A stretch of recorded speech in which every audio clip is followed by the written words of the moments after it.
বাবু দেখ, ক্লাস 10 আমরা হচ্ছে গিয়ে এই lesson 6 sea fever by John মেসফিল্ডটা পড়বো। আমি দেখ তোদের প্রত্যেকটা ওয়ার্ড মিনিং আমরা লিখেছি, পাশাপাশি হচ্ছে গিয়ে আমরা দেখ হচ্ছে গিয়ে এই পাওয়ার পয়েন্ট প্রেজেন্টেশনে আমরা ডিসকাস করলাম যে কিভাবে আমরা এই কবিতার যে অন্তর্নিহিত ব্যাখ্যা বা থিম যেটা রয়েছে সেটা নিয়ে আমরা ডিসকাস করলাম। ঠিক আছে, এবার দেখ, John Edward Masefield, 1878 to 1964, was an English poet, writer, and poet laureate, and the United Kingdom from 1930 till his death. তো এই যে আমাদের জন মেসফিল্ড রয়েছেন, তিনি একজন পোয়েট, রাইটার এবং পোয়েট লরিয়েট ছিলেন। এবং পোয়েট লরিয়েটের এই সময়কালটা কোথায়? 1930 থেকে তার মৃত্যু পর্যন্ত তিনি এই পোয়েট লরিয়েট ছিলেন এবং পাশাপাশি তিনি ছিলেন একজন লেখক এবং কবি। ঠিক আছে, he is also remembered as the author of the children's Nobel the midnight folk and the box of delights. তো তিনি এছাড়া দুটো নভেল লিখেছিলেন, তার একটা হচ্ছে গিয়ে দেখো the midnight folk and the box of delights, তার লেখা নভেলগুলোর মধ্যে অন্যতম। And the poem speaks of the excitement of the poet feels at the anticipation of the sea voyage.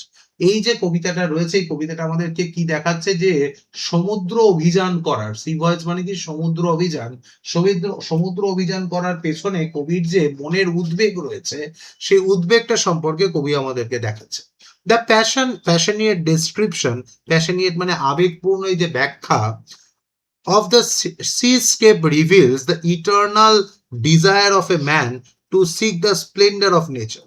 তাহলে এই যে কবির, আমরা কবিতাটা পড়ে বুঝতে পারি যে কবির এই যে ইটার্নাল মানে কি? এভারগ্রিন, যা কখনো শেষ হয় না। যে কবির মনের মধ্যে একটা অদম্য ইচ্ছা রয়েছে, যে ইচ্ছাটা কখনো শেষ হচ্ছে না, এরকম একটা ইচ্ছা, যে ইচ্ছাটা কবি কি করছেন?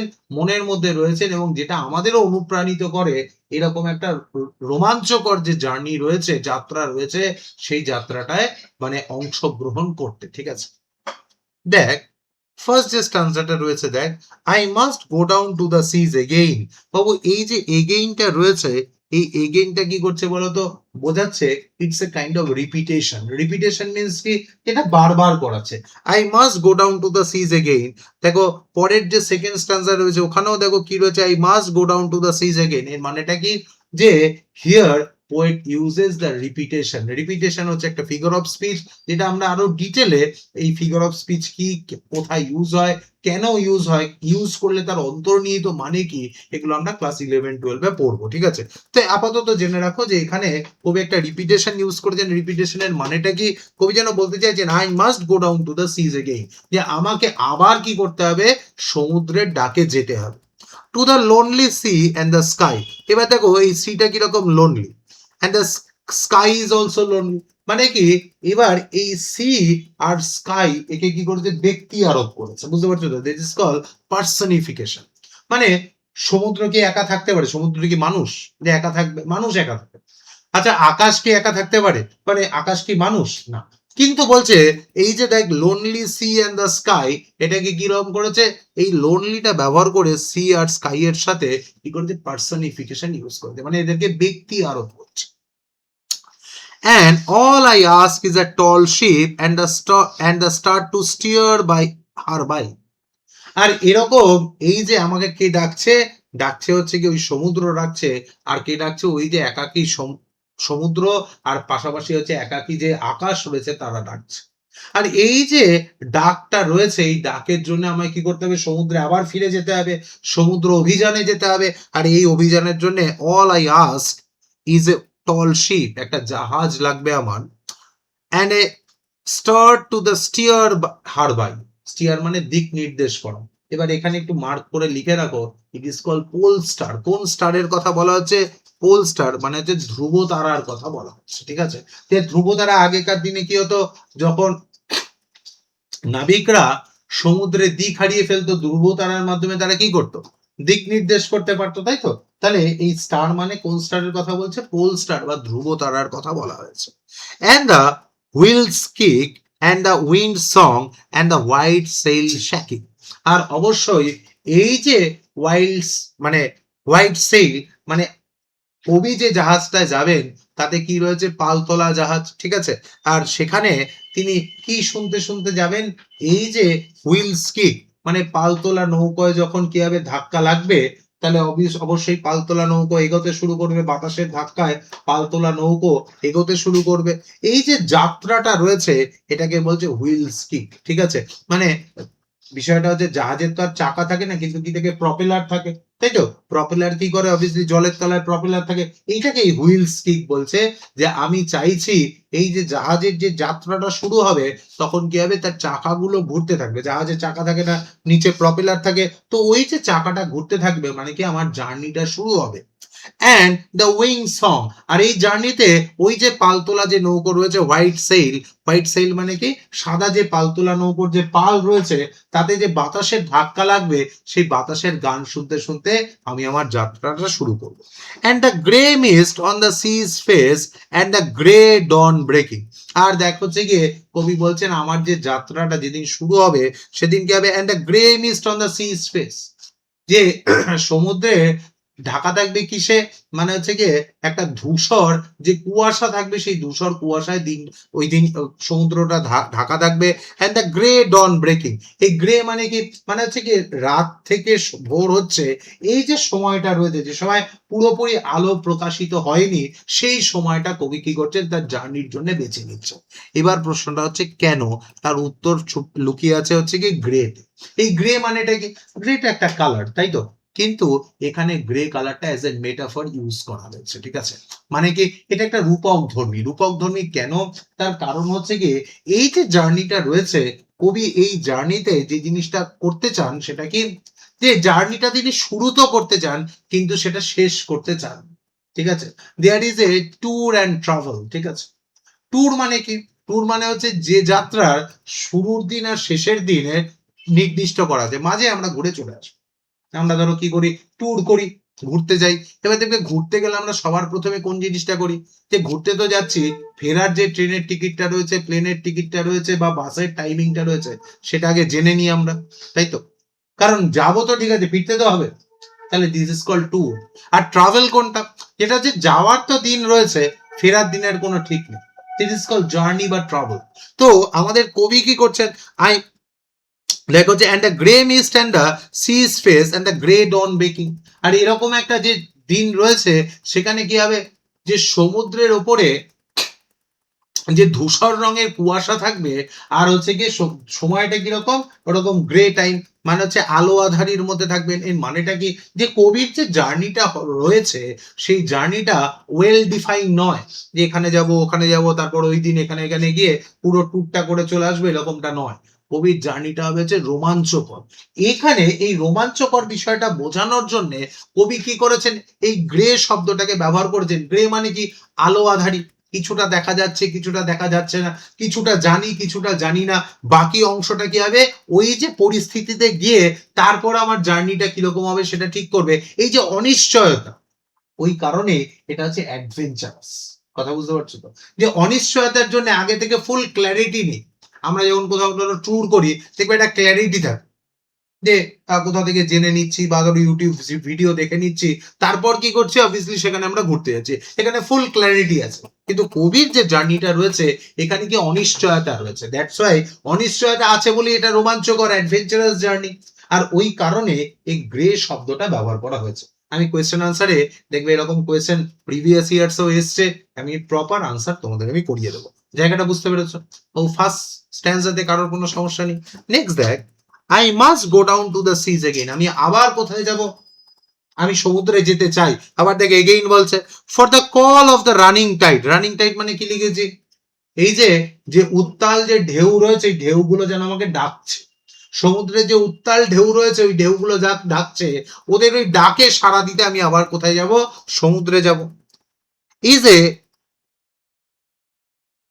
A wild call and clear call. এই ওয়াইল্ড মিনস কি, এই যে ডাকটা রয়েছে এটা একটা বন্য ডাক, ক্লিয়ার কল সুস্পষ্ট একটা ডাক, that may not be denied. আর এই যে ডাক রয়েছে, এই ডাকটাকে অস্বীকার করা যায়, মানে এই যে সমুদ্রের ঢেউদের যে ডাক রয়েছে, এই ডাকটা হচ্ছে একটা সুস্পষ্ট ডাক, একটা নির্দিষ্ট ডাক, এই ডাককে অস্বীকার করা যায় না। And all I ask is A Windy day, আমি একটা বাতাস মুখর দিন চাই, যে যেদিন আমি যাত্রাটা করব সেদিন একটা বাতাস মুখর দিন চাই, with the white cloud flying, আর যে আকাশে উড়ে বেড়াবে কি সাদা যে মেঘেরা রয়েছে সেই মেঘটা উড়ে বেড়াবে, and the flung spray and the blown spume, এই স্পিউম মানে ফেনা, যে এই যে ঢেউয়ের জলগুলো ছিটে ছিটে আমার গায়ে আসবে, মানে বোঝা যাচ্ছে যে সমুদ্রটা উত্তাল, বাতাস বইছে, মানে এই যে অনিশ্চয়তা, ঠিক আছে, মানে এই যে অ্যাডভেঞ্চার, এই যে রোমাঞ্চকর যাত্রা, এটা আমাদের কবির খুবই প্রিয়, বুঝতে পারছো?